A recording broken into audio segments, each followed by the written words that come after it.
Hello friends, welcome to V V tutorial YouTube channel. ನಾವು ಇವತ್ತಿನ ಒಂದು ವಿಡಿಯೋದಲ್ಲಿ ಏನು ನೋಡ್ತೇವೆ ಅಂದ್ರೆ ಡಿಸ್ಟೆನ್ಸ್ ಸ್ಟೂಡೆಂಟ್ಸ್ ಅಂದರೆ KSYU ಸ್ಟೂಡೆಂಟ್ಸ್ ಯಾವ ರೀತಿಯಾಗಿ ತಮ್ಮ ಎಕ್ಸಾಮ್ ಅಪ್ಲಿಕೇಶನ್ ಫಾರ್ಮನ್ನು ಫಿಲ್ ಮಾಡೋದು ಎಂಬುದರ ಕುರಿತಾದ ಮಾಹಿತಿಯನ್ನು ಇವತ್ತಿನ ಒಂದು ವಿಡಿಯೋದಲ್ಲಿ ನೋಡ್ತಾ ಹೋಗೋಣ. ಮೊದಲನೇದಾಗಿ ಯಾವುದೇ ಒಬ್ಬ ವಿದ್ಯಾರ್ಥಿ KSYU ಸ್ಟೂಡೆಂಟ್ಸ್ ಪ್ಲೇಸ್ಟೋರ್ನಿಂದ KSYU ಅಕಾಡೆಮಿಕ್ ಆ್ಯಪನ್ನು ಡೌನ್ಲೋಡ್ ಮಾಡ್ಕೋಬೇಕು. ನಂತರ ಈ ಆ್ಯಪನ್ನು ಓಪನ್ ಮಾಡಿದ ನಂತರ ನಮ್ಗೆ ಈ ರೀತಿಯಾದಂಥ ಇಂಟರ್ಫೇಸ್ ನಿಮಗೆ ಮುಂದೆ ನೋಡಲು ಸಿಗ್ತೈತಿ. ಮೊದಲನೇದಾಗಿ ಇಲ್ಲಿ ಏನಿರ್ತೈತೆ ಅಂದ್ರೆ ನಿಮ್ಮದು ಸ್ಟೂಡೆಂಟ್ ನೇಮ ಮತ್ತು ಪ್ರೋಗ್ರಾಮ್ ಅಂದರೆ ನೀವು ಯಾವ ವಿಷಯದಲ್ಲಿ PGಯನ್ನು ಪಡಿತಿದ್ದೀರಿ ಮತ್ತು ನೀವು ಯಾವ ಸೆಮ್ನಲ್ಲಿದ್ದೀರಿ ಎಂಬುದರ ಕುರಿತಾದ ಒಂದು ಮಾಹಿತಿ ಇಲ್ಲಿ ನೋಡಲು ಸಿಗ್ತೈತಿ. ನಂತರ ನಿಮಗೆ ಇವಾಗ ಎಕ್ಸಾಮ್ ಫಾರ್ಮನ್ನು ತುಂಬಬೇಕಾಗಿರ್ತದೆ. ನಾವು ಎಕ್ಸಾಮ್ ಫಾರ್ಮ್ ತುಂಬಬೇಕಾದ್ರೆ ಇಲ್ಲಿ ಎಕ್ಸಾಮ್ ನೋಟಿಫಿಕೇಶನ್ ಎನ್ನುವಂಥ ಒಂದು ಆಪ್ಷನ್ ನಮ್ಗೆ ಸಿಗ್ತೈತಿ. ಇಲ್ಲಿ ಇದನ್ನು ಕ್ಲಿಕ್ ಮಾಡಿದ ನಂತರ ನಮ್ಗೆ ಈ ರೀತಿಯಾದಂಥ ಒಂದು ನಿಮಗೆ ನೋಡಲು ಇಂಟರ್ಫೇಸ್ ಸಿಗ್ತೈತಿ. ಇದರಲ್ಲಿ ನಿಮ್ಗೆ ಇವಾಗ ಎಕ್ಸಾಮ್ ಫೀಯನ್ನು ತುಂಬಬೇಕಾಗ್ತೈತಿ. ಇಲ್ಲಿ click the examination payment BBA BCA BSc MA MCom MBA MSc ಇರ್ತೈತಿ. ಇದ್ರೊಳಗೆ ನೀವು ಯಾವ ಸೆಷನ್ನಲ್ಲಿ ಅಧ್ಯಯನ ಮಾಡ್ತಿರೋದನ್ನು ನೋಡ್ಕೋಬೇಕು. ಇಲ್ಲಿ ಯಾವ್ದಾದೈತಿ 2024-25 ಜನವರಿ ಸೀಸನ್ ಮತ್ತು 24-25 July session, second semester, freshers and first semester repeaters ಈ ರೀತಿಯಾಗಿ ನೋಡಲು ಸಿಗ್ತೈತೆ ನಿಮಗೆ.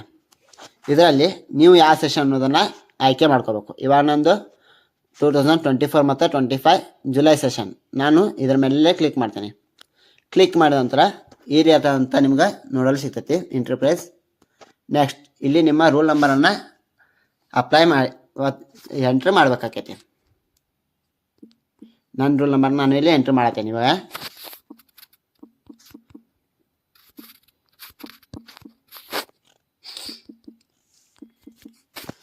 ಈ ರೀತಿಯಾಗಿ ನಮ್ಮ ಇದನ್ನು ಎಂಟ್ರ್ ಮಾಡಿದ ನಂತರ ಇಲ್ಲಿ ಸರ್ಚ್ ಎಕ್ಸಾಮಿನೇಷನ್ ಅಪ್ಲಿಕೇಶನ್ ಅನ್ನೋದರ ಮೇಲೆ ಕ್ಲಿಕ್ ಮಾಡಬೇಕು. ಈ ಅಪ್ಲಿಕೇಶನ್ ಮೇಲೆ ಕ್ಲಿಕ್ ಮಾಡಿದ ನಂತರ ಇಲ್ಲಿ ನಿಮ್ಗೆ ನಿಮ್ಮ ಸಂಪೂರ್ಣ ಆದ ಒಂದು ಮಾಹಿತಿಯನ್ನು ಇಲ್ಲಿ ನೋಡಲು ಸಿಗ್ತೈತಿ. ಮೊದಲನೇದಾಗಿ ನಿಮ್ಮ ರೂಲ್ ನಂಬರ್ ಇಲ್ಲಿರ್ತೈತಿ. ನಿಮ್ಮ ರೂಲ್ ನಂಬರು ಸರಿಯಾಗಿದೆಯಲ್ಲ ಅನ್ನೋದನ್ನು ಇಲ್ಲಿ ಮತ್ತೊಮ್ಮೆ ಚೆಕ್ ಮಾಡ್ಕೋಬೇಕೈತಿ. ನಂತರ ಎರಡನೇದಾಗಿ ಇಲ್ಲಿ ನಿಮ್ಮ SLC ಅಲ್ಲಿ ಇದ್ದಂಗೆ ನಿಮ್ಮ ನಿಯಮವು ಐತೇನೋ ಅನ್ನೋದನ್ನು ಮತ್ತೊಮ್ಮೆ ಪರಿಶೀಲಿಸಬೇಕು. ಮತ್ತು ನೀವು ಯಾವ ಕೋರ್ಸನ್ನು ಮಾಡತ್ತೀರಿ ಎಂಬುದರ ಕುರಿತಾದ ಮಾಹಿತಿಯು ಸಹ ಇಲ್ಲಿ ನಿಮಗೆ ನೋಡಲು ಸಿಗ್ತೈತಿ. ಮತ್ತು ನೆಕ್ಸ್ಟ್ ನೀವು ಕರೆಂಟ್ ಯಾವ ಸೆಮಿಸ್ಟರಲ್ಲಿ ಇದ್ದೀರಾ ಅನ್ನೋದ್ರ ಕುರಿತಾದ ಮಾಹಿತಿಯು ಸಹ ಇಲ್ಲಿರ್ತೈತಿ. ನೆಕ್ಸ್ಟ್ ಇಲ್ಲಿ stream only BSc general and MCom ಸ್ಟೂಡೆಂಟ್ಸಿಗೆ ಇದೊಂದು ಅಪ್ಲಿಕೇಶನ್ನ ಫಿಲ್ ಮಾಡೋದಿರ್ತೈತಿ. ನೆಕ್ಸ್ಟ್ ಎಕ್ಸಾಮಿನೇಷನ್ ಅಪೇರಿಂಗ್, ನೀವು ಯಾವ ಸೆಮ್ ಅಪೇರ್ ಆಗತ್ತೀರಿ ಅನ್ನೋದ್ರ ಕುರಿತಾಗಿ ನೋಡ್ಬೇಕಿಲ್ಲಿ. ಇವಾಗ ನಮ್ಮದು ಸೆಕೆಂಡ್ ಸೆಮಿಸ್ಟರ್. ನಾನು ಸೆಕೆಂಡ್ ಸೆಮಿಸ್ಟರ್ ಇದು ಅಪ್ಲೈ ಮಾಡ್ತೀನಿ. ಇಲ್ಲಿ ಸೆಕೆಂಡ್ ಸೆಮಿಸ್ಟರ್ ಅನ್ನೋದನ್ನು ನೀವು ಕ್ಲಿಕ್ ಮಾಡಬೇಕು. ನಂತರ ನಿಮ್ಮ ಅಕಾಡೆಮಿಕ್ ಇಯರ್ ಯಾವ್ದು ಅನ್ನೋದು ಫಸ್ಟ್ ಇಯರ್ ಇದ್ದರೆ ಫಸ್ಟ್ ಇಯರ್ ಅಕಾಡೆಮಿಕ್ ಇಯರ್ ನೋಡಬೇಕು. ನೀವು ಸೆಕೆಂಡ್ ಇಯರ್ ಇದ್ದರೆ ಸೆಕೆಂಡ್ ಇಯರ್ ಅಕಾಡೆಮಿಕ್ ಇಯರ್ನ ಇಲ್ಲಿ ಫಿಲ್ ಮಾಡ್ಬೇಕೈತಿ. ನಂತರ ಇಲ್ಲಿ ಬಂದಂಗೆ ನಿಮ್ಮ ಮೀಡಿಯಮ್, ನೀವು ಯಾವ ಮೀಡಿಯಮ್ನಲ್ಲಿ ಎಕ್ಸಾಮನ್ನು ಅಟೆಂಡ್ ಮಾಡ್ತಿದ್ದೀರಾ. ಮತ್ತು ಇಲ್ಲಿ ನೆಕ್ಸ್ಟ್ ಎಕ್ಸಾಮಿನೇಷನ್ ಸೆಂಟ್ರ್ ಯಾವುದನ್ನು ನೀವು ಎಕ್ಸಾಮಿನೇಷನ್ ಸೆಂಟ್ರ್ ನಿಮ್ಮ ನಿಯರೆಸ್ಟ್ ಯಾವುದಾದ್ರೂ ಒಂದು ಎಕ್ಸಾಮಿನೇಷನ್ ಸೆಂಟ್ರನ್ನು ಸೆಲೆಕ್ಟ್ ಮಾಡ್ಕೊರಿ. ಇಲ್ಲಿ ಈ ರೀತಿಯಾಗಿ ನಿಮಗೆ ಎಕ್ಸಾಮಿನೇಷನ್ ಸೆಂಟರ್ಸ್ ನೋಡಲು ಸಿಗ್ತಾವೆ. ಅಥಣಿ, ಬಾಗಲಕೋಟೆ, ಬೆಳಗಾವಿ, ಬಳ್ಳಾರಿ, ಬೆಂಗಳೂರು ಈ ರೀತಿಯಾದಂಥ ನಿಮ್ಗೆ ಎಕ್ಸಾಮಿನೇಷನ್ ಸೆಂಟರ್ಸ್ ನೋಡಲು ಸಿಗ್ತಾವೆ. ನೆಕ್ಸ್ಟ್ ನಿಮ್ಮ ಅಡ್ರೆಸ್ ಮಾಹಿತಿ ಇರ್ತೈತಿ. ನಂತರ ನಿಮ್ಮ ತಾಲೂಕು, ನಿಮ್ಮ ಡಿಸ್ಟಿಕ್ ಯಾವುದು, ಮತ್ತು ನಿಮ್ಮ ಸ್ಟೇಟು, ಮತ್ತು ನಿಮ್ಮ ತಾಲೂಕಿನ ಪಿನ್ ಕೋಡ್ ಇಲ್ಲಿ ಇರ್ತೈತಿ. ನೆಕ್ಸ್ಟ್ ನಿಮ್ಮ ಆಧಾರ್ ಕಾರ್ಡ್ ನಂಬರು ಸರಿಯಾದ ರೀತಿಯಲ್ಲಿ ಐತಿಲ್ಲ ಅನ್ನೋದು ಚೆಕ್ ಮಾಡ್ಕೋಬೇಕು. ನೆಕ್ಸ್ಟ್ ನಿಮ್ಮ ಕ್ಯಾಟಗರಿ ಮತ್ತು ಜೆಂಡರ್ ಮತ್ತು ನಿಮ್ಮ ಮೇಲ್ ಐ ಡಿ ಇರ್ತೈತಿ. ಇಲ್ಲಿ ನಿಮ್ಮ ಲ್ಯಾಂಡ್ಲೈನ್ ಮತ್ತು ಮೊಬೈಲ್ ನಂಬರ್ ಇರ್ತೈತಿ. ಲ್ಯಾಂಡ್ಲೈನ್ ಇದ್ದವರು ಲ್ಯಾಂಡ್ಲೈನ್ ನಂಬರ್ನ ಎಂಟ್ರ್ ಮಾಡ್ಬೇಕೈತಿ, ಇಲ್ಲಾಂದರೆ ನಿಮ್ಮ ಮೊಬೈಲ್ ನಂಬರ್ ಇಲ್ಲಿ ಎಂಟ್ರ್ ಮಾಡಬೇಕು. ರಿಮಾರ್ಕ್, ಇದು ನಮಗೆ ಅಷ್ಟೊಂದು ಯೂಸ್ ಆಗಲ್ಲ. ನಂತರ ಮುಖ್ಯವಾದ ಇನ್ಫಾರ್ಮೇಷನ್ ಇರೋದೆ ಇಲ್ಲಿ ಏನಪ್ಪ ಅಂದ್ರೆ ನಿಮ್ಮ ಸಬ್ಜೆಕ್ಟ್ಗಳು. ಇಲ್ಲಿ ನೋಡೋದಾದ್ರೆ ಇಲ್ಲಿ ನಿಮಗೆ ಸೆಕೆಂಡ್ ಇಯರ್ ಸಬ್ಜೆಕ್ಟ್ ಡೀಟೇಲ್ಸ್, ನಂತರ ನೀವು ಯಾವ ಸೆಮಿಸ್ಟರ್ ಅಂದರೆ ಫ್ರೆಷರ್ಸ್ ಅವರ ಫ್ರೆಷರ್ಸ್ ಇದ್ದವರು ಫ್ರೆಷರ್ ಮೇಲೆ ಕ್ಲಿಕ್ ಮಾಡಿ, ರಿಪೀಟರ್ಸ್ ಮೇಲೆ ಕ್ಲಿಕ್ ಮಾಡಿ ನಿಮ್ಮ ಸಬ್ಜೆಕ್ಟನ್ನು ಆಯ್ಕೆ ಮಾಡ್ಕೋಬೇಕಿಲ್ಲಿ. ಈ ರೀತಿಯಾಗಿ ನಿಮ್ಮ ನಮ್ಮದು ಇವಾಗ ಸೆಕೆಂಡ್ ಸೆಮಿಸ್ಟರ್ ಮತ್ತು ನಮ್ಮ ಎಕನಾಮಿಕ್ಸ್ ಸಬ್ಜೆಕ್ಟ್ ಹೊಡೆದ ನಂತರ ನಿಮ್ಮ ಇಷ್ಟು ಎಲ್ಲ ಸಬ್ಜೆಕ್ಟ್ಗಳನ್ನ ಸೆಲೆಕ್ಟ್ ಮಾಡ್ಕೋಬೇಕು. ಲಾಸ್ಟಿಗೆ OIC ಒಂದು ಸಬ್ಜೆಕ್ಟನ್ನು ಇಲ್ಲಿ ನಮ್ಗೆ ಟಿಕ್ ಮಾಡ್ಬೇಕು. ಇಲ್ಲಿ ನೀವು ಮತ್ತು ನಿಮ್ಮ ಯಾವಾಗ ಹಿಸ್ಟ್ರಿ ಇದ್ದಾನು ಒಂದು ಸ್ವಲ್ಪ ಸಬ್ಜೆಕ್ಟನ್ನು ನೀವು ಸೆಲೆಕ್ಟ್ ಮಾಡ್ಕೊಳ್ತೀರ. ಹಿಸ್ಟ್ರಿ ಆಯ್ತು, ಪೊಲಿಟಿಕಲ್, ಎಕನಾಮಿಕ್ಸ್, ನೀವು ಎಕ್ಸ್ಟ್ರಾ ಏನಾರ ಸಬ್ಜೆಕ್ಟ್ ಸೆಲೆಕ್ಟ್ ಇದ್ದು ಅಂದ್ರೆ ನೀವು ಅಡ್ಮಿಷನ್ ಸಮಯದಲ್ಲಿ ಯಾವ ಒಂದು ಸಬ್ಜೆಕ್ಟನ್ನು ಆಯ್ಕೆ ಮಾಡ್ಕೊಂಡಿರ್ತಿರಲ್ಲ ಆ ಸಬ್ಜೆಕ್ಟನ್ನು ಆಯ್ಕೆ ಮಾಡಿಕೊಂಡು ಇಲ್ಲಿ ಟಿಕ್ ಮಾಡಬೇಕು. ನಂತರ ಇಲ್ಲಿ ನಿಮಗೆ ಈ ರೀತಿಯಾಗಿ ತೋರಿಸ್ತೈತಿ. ಇವಾಗ ನೆಕ್ಸ್ಟ್ ಫೀ ಕ್ಯಾಲ್ಕುಲೇಷನ್ ಅನ್ನೋದನ್ನು ಇಲ್ಲಿ ಕ್ಲಿಕ್ ಮಾಡಬೇಕು. ಫೀ ಕ್ಯಾಲ್ಕುಲೇಷನ್ ಕ್ಲಿಕ್ ಮಾಡಿದ ನಂತರ ಇಲ್ಲಿ ನಿಮಗೆ ವಾಪಸ್ ಈ ರೀತಿಯಾಗಿ ಓಪನ್ ಆಕೈತಿ. ಅಂದರೆ ಫಸ್ಟ್ ಸೆಮಿಸ್ಟರ್ ಫೀ ಇಲ್ಲ, ಇವಾಗ ಫಸ್ಟ್ ಸೆಮ್ ಮುಗಿದೈತಿ. ಸೆಕೆಂಡ್ ಸೆಮಿಸ್ಟರ್ ನೀವು ಯಾವ ಸೆಮ್ ಇರ್ತಿರಲ್ಲ ಆ ಸೆಮಿಸ್ಟರ್ ಎಕ್ಸಾಮ್ ಫೀಲಿ ತೋರಿಸ್ತೈತಿ 1650 ಮತ್ತು ಪ್ಲ್ಯಾಟ್ಫಾರ್ಮ್ ಫೀ 40. ಇದಿಷ್ಟಾದ್ಮೇಲೆ ಟೋಟಲ್ ಫೀ 1690. ನಂತರ ಇಷ್ಟಾದ್ಮೇಲೆ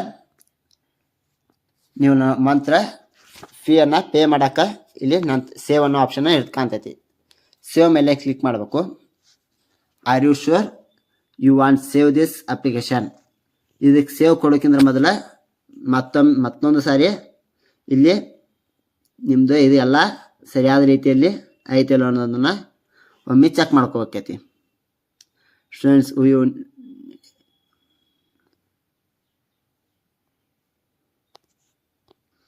ಇಲ್ಲಿ ಎಲ್ಲ ನಿಮ್ಮ ಮಾಹಿತಿಗಳು ಸರಿಯಾಗಿದಾವೆ ಅಂತ ಚೆಕ್ ಮಾಡಿಕೊಂಡು ಸೇವ್ ಅನ್ನೋ ಆಪ್ಷನ್ ಮೇಲೆ ಕ್ಲಿಕ್ ಮಾಡಬೇಕು.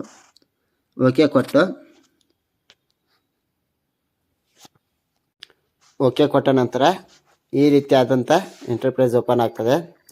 ಇಲ್ಲಿ ಮತ್ತೊಂದು ಸಾರಿ ನಿಮ್ಮ ಡೀಟೇಲ್ನೆಲ್ಲ ಚೆಕ್ ಮಾಡ್ಕೋಬೇಕು. ರಿಜಿಸ್ಟರ್ ನಂಬರ್ ಎಲ್ಲ ಸರಿಯಾಗಿದೆ ಅಂತ ನೋಡ್ಕೋಬೇಕು. ಮತ್ತು ಕ್ಯಾಂಡಿಡೇಟ್ ನೇಮ್ ಮತ್ತು ಕರೆಂಟ್ ಸೆಮಿಸ್ಟರ್ ಯಾವ ಸೆಮಿಸ್ಟರ್ ಅನ್ನೋದನ್ನು, ಮತ್ತು ಎಕ್ಸಾಮಿನೇಷನ್ ಅಪೇರಿಂಗ್ ಯಾವ ಸೆಮಿಸ್ಟ್ರಿಗೆ ನೀವು ಅಪಿಯರ್ ಆಗತ್ತೀರಿ ಅನ್ನೋದನ್ನು ಕುರಿತು ನೋಡ್ಕೋಬೇಕು. ಮತ್ತು ನಿಮ್ಮ ಮೀಡಿಯಮು ಸರಿಯಾಗಿದೆಯಲ್ಲ ಚೆಕ್ ಮಾಡ್ಕೋಬೇಕು. ಅಡ್ಮಿಷನ್ ಇಯರ್ ಮತ್ತು ನಿಮ್ಮ ಎಕ್ಸಾಮಿನೇಷನ್ ಸೆಂಟ್ರು, ನೀವು ಯಾವ ಎಕ್ಸಾಮಿನೇಷನ್ ಸೆಂಟ್ರ್ ತೊಗೊಂಡಿರಲ್ಲ ಅದೇ ಬಂದಿದ್ದಿಲ್ಲ ನೋಡ್ಕೋಬೇಕು. ನೆಕ್ಸ್ಟ್ ನಿಮ್ಮ ಡಿಸ್ಟಿಕ್, ಸ್ಟೇಟ್, ಪಿನ್ ಕೋಡು, ನಿಮ್ಮ ಆಧಾರ್ ನಂಬರ್, ಕ್ಯಾಟಗರಿ ಮತ್ತು ಜೆಂಡರ್, ನಿಮ್ಮ ಮೊಬೈಲ್ ನಂಬರ್ ಎಲ್ಲ ಸರಿಯಾಗಿದ್ದಲ್ಲಿ ನೋಡ್ಕೋಬೇಕು. ನಂತರ ನೀವು ಆಯ್ಕೆ ಮಾಡಿದಂಥ ಸಬ್ಜೆಕ್ಟ್ ಎಲ್ಲ ಇನ್ನೊಮ್ಮೆ ಸರಿಯಾದ ರೀತಿಯಲ್ಲಿ ಚೆಕ್ ಮಾಡ್ಕೋಬೇಕೈತಿ. ಚೆಕ್ ಮಾಡ್ಕೊಂಡ ನಂತರ ಕೊನೆಯದಾಗಿ ಇಲ್ಲಿ ನಿಮ್ಮದು ಸೆಕೆಂಡ್ ಸೆಮಿಸ್ಟರ್ ನೀವು ಯಾವ ಸೆಮಿಸ್ಟರ್ ಇರ್ತಲ್ಲ ಆ ಸೆಮ್ಮಿಂದ ಫೀಯನ್ನು ಇಲ್ಲಿ ತೋರಿಸ್ತೈತಿ.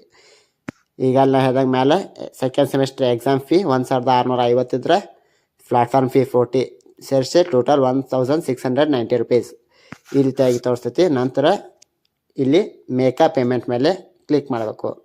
ಇಲ್ಲಿ ಇನ್ನೊಂದು kindly check the details before making payment, after making payment there are no correction. ಅಂದ್ರೆ ನೀವು ಪೇಮೆಂಟ್ ಮಾಡ್ಕೋಕ್ಕಿಂತ ಮೊದಲು ಒಮ್ಮೆ ಎಲ್ಲ ನಿಮ್ಮ ಡೀಟೇಲ್ಸ್ಗಳನ್ನ ಸರಿಯಾಗಿ ಚೆಕ್ ಮಾಡ್ಕೋಕೈತಿ. ಯಾಕಂದ್ರೆ ಪೇಮೆಂಟ್ ಮಾಡಿದ್ಮೇಲೆ ಯಾವುದೇ ರೀತಿಯಾದಂಥ ನಿಮ್ಮ ಇನ್ಫಾರ್ಮೇಷನ್ನ ಚೇಂಜ್ ಮಾಡೋಕ್ಕೆ ಬರಲ್ಲ. ಇದಿಷ್ಟಾದ್ಮೇಲೆ ಮೇಕಾ ಪೇಮೆಂಟ್ ಮೇಲೆ ಕ್ಲಿಕ್ ಮಾಡಬೇಕು. Are you sure you want make payment? After making payment there is no correction allowed. ಅಂದರೆ ನೀವು ಪೇಮೆಂಟ್ ಮಾಡಿದ್ಮೇಲೆ ಯಾವುದೇ ರೀತಿಯಾದ ಕರೆಕ್ಷನ್ನ ಮಾಡೋಕ್ಕೆ ಬರಲ್ಲ. ಎಲ್ಲ ಇನ್ಫಾರ್ಮೇಷನ್ ಸರಿಯಾಗಿದೆಲ್ಲ ಅಂತ ನೋಡ್ಕೊಂಡು ಇಲ್ಲಿ ಓಕೆ ಅಂತ ಕೊಡಬೇಕು. ಓಕೆ ಕೊಟ್ಟ ನಂತರ ಈ ರೀತಿಯಾಗಿ ತೋರಿಸ್ತೈತಿ. ಮತ್ತಿಲ್ಲಿ ಇನ್ನೊಂದು ಸಾರಿ ನೋಡ್ಕೋಬೇಕು. ನಿಮ್ಮ ರೂಲ್ ನಂಬರ್ ಆಗಿರ್ಬೋದು, ನಿಮ್ಮ ನೇಮ್ ಮತ್ತು ಇಲ್ಲಿ ಅಪ್ಲಿಕೇಶನ್ ನಂಬರ್ ಅಂತವ್ರು ಎಕ್ಸ್ಟ್ರಾ ಕೊಟ್ಟಿರ್ತಾರೆ, ಮತ್ತು ನಿಮ್ಮ ಕೋರ್ಸ್, ನಿಮ್ಮ mobile number, email ID, examination fee, platform fee ಎಲ್ಲ ಕೊಟ್ಟಿರ್ತಾರೋ. ನಂತರ ಇದೆಲ್ಲ ನಿಮಗೆ ಸರಿಯಾಗಿದ್ದರೆ I agree with I agree that the above information is correct ಅಂತೆ ಓಕೆ ಕೊಟ್ಟ ನೆಕ್ಸ್ಟ್ ಇಲ್ಲೇ ಮೇಕ್ ಅ ಪೇಮೆಂಟ್ ಅಂತೇಳಿ ಕ್ಲಿಕ್ ಮಾಡಬೇಕಿಲ್ಲಿ. ಮೇಕ್ ಎ ಪೇಮೆಂಟ್ ಅನ್ನೋ ಮೇಲೆ ಕ್ಲಿಕ್ ಮಾಡಿದ ನಂತರ ನಿಮಗೆ ಇಲ್ಲಿ ಪೇಮೆಂಟ್ ಮಾಡೋದ್ರ ಕುರಿತಾಗಿ ತೋರಿಸ್ತೈತಿ. ನೀವು VI ಕಾರ್ಡ್ ಮುಖಾಂತರ ಮಾಡ್ಬೋದು, UPI, Google pay, PhonePe, Paytm, ನೀವು UPI ಎಲ್ಲ UPI ಮುಖಾಂತರ ಮಾಡ್ಬೋದು. ಮತ್ತು ನಿಮ್ಮ ವೀಸಾ ಕಾರ್ಡ್ ಅಥವಾ ATM card, debit card, credit card ಇವುಗಳ ಮುಖಾಂತರ ಮತ್ತು ನೆಟ್ ಬ್ಯಾಂಕಿಂಗ್ ನಿಮ್ಮ ಬ್ಯಾಂಕಿನ ಅಕೌಂಟ್ ಡೀಟೇಲ್ ಹಾಕೋದ್ರ ಮುಖಾಂತರ ಸಹ ಅಮೌಂಟನ್ನು ಪೇ ಮಾಡ್ಬೋದು. ಇವಾಗ ನಾನು UPI ಫೋನ್ಪೇ ಮುಖಾಂತರ ಪೇಮೆಂಟನ್ನು ಮಾಡ್ತೇನೆ. ಈ ರೀತಿಯಾಗಿ ನಿಮಗೆ ತೋರಿಸಿ ನಂತರ ಇವಾಗ ನಿಮಗದು ಫೋನ್ಪೇ ಒಂದು ನೋಟಿಫಿಕೇಶನ್ನ ಕಳಿಸಿರ್ತೈತಿ. ಇವಾಗ ಸ್ವಲ್ಪ ವೇಟ್, ಫ್ಯೂ ಸೆಕೆಂಡ್ಸ್ ವೇಟ್ ಅಂತ ತೋರಿಸ್ತೈತಿ. ನಂತರ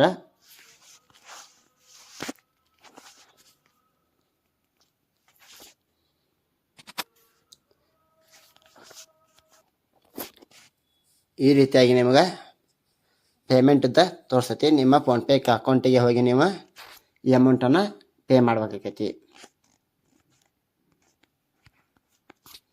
ಈ ರೀತಿಯಾಗಿ ಪೇಮೆಂಟನ್ನು ನಿಮ್ಮ UPI ID ಹಾಕೋದ್ರ ಮುಖಾಂತರ ಕ್ಲಿಕ್ ಮಾಡಿ ಪೇಮೆಂಟನ್ನು ಮಾಡಬೇಕು.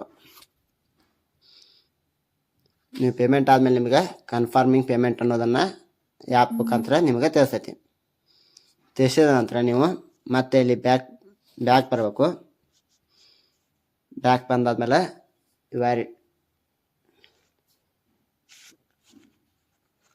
ಈ ರೀತಿಯಾಗಿ ನಿಮಗೆ ಪೇಮೆಂಟ್ ಆಗಿದ್ದನ್ನು ಪೇಮೆಂಟ್ ಸಕ್ಸಸ್ಫುಲ್ ಅನ್ನೋದನ್ನು ತೋರಿಸ್ತೈತಿ. ಈ ರೀತಿಯಾಗಿ ನೀವೆಲ್ಲ ಬಂದಮೇಲೆ ಇದನ್ನ ಇಲ್ಲಿ ಪ್ರಿಂಟ್ ಮೇಲೆ ಕ್ಲಿಕ್ ಕೊಟ್ಟು ನೀವು ಈ ಒಂದು ಫಾರ್ಮನ್ನು PDF ರೂಪದಲ್ಲಿ ನಿಮ್ಮ ಮೊಬೈಲ್ನಲ್ಲಿ ಸೇವ್ ಮಾಡಿ ಇಟ್ಕೋಬೋದು. ನಿಮಗೆ ಈ ರೀತಿಯಾಗಿ ಒಂದು ಎಕ್ಸಾಮ್ ಫಾರ್ಮನ್ನು ಫಿಲ್ ಮಾಡೋದು. ನಂತರ ಇದರ ಅಪ್ಲಿಕೇಶನ್ನ ನೀವು ಡೌನ್ ಮಾಡ್ಕೋಬೇಕಂದ್ರೆ ಮತ್ತೆ ಎಲ್ಲ ಫುಲ್ ಬ್ಯಾಕ್ ಬಂದ ಏನು ಸ್ಟಾರ್ಟಿಂಗ್ ನೀವು ಇಲ್ಲಿ ಓಪನ್ ಮಾಡ್ಕೊತಿರಲ್ಲ, ಮತ್ತೆ ಇಲ್ಲಿ ನಿಮ್ಮ ರೂಲ್ ನಂಬರನ್ನು ಹಾಕಿ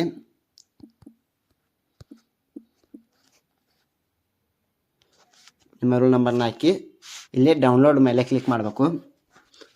ಡೌನ್ಲೋಡ್ ಮೇಲೆ ಕ್ಲಿಕ್ ಮಾಡಿದ ನಂತರ ಇಲ್ಲಿ ನಿಮ್ಗೆ ಇವಾಗ ಸೆಕೆಂಡ್ ಇಯರ್ ಎಕ್ಸಾಮ್ ಫೀಸ್ ತೋರಿಸ್ತೈತಿ. ಇವಾಗ ಅದ್ರ ಮೇಲೆ ಸೆಕೆಂಡ್ ಇಯರ್ ಎಕ್ಸಾಮ್ ಫೀಸ್ ಮೇಲೆ ಕ್ಲಿಕ್ ಮಾಡಿ ನೀವು ಇಲ್ಲಿ ರಿಸಿಪ್ಟನ್ನು ಈಗಾಗಲೇ ಡೌನ್ ಮಾಡ್ಕೊಂಡಿರಿ. ಅಪ್ಲಿಕೇಶನ್ನ ಡೌನ್ ಮಾಡ್ಕೋಬೇಕಂದ್ರೆ ಇಲ್ಲಿ ಕ್ಲಿಕ್ ಮಾಡಬೇಕು. ಅಪ್ಲಿಕೇಶನ್ ಮೇಲೆ ಕ್ಲಿಕ್ ಮಾಡಿ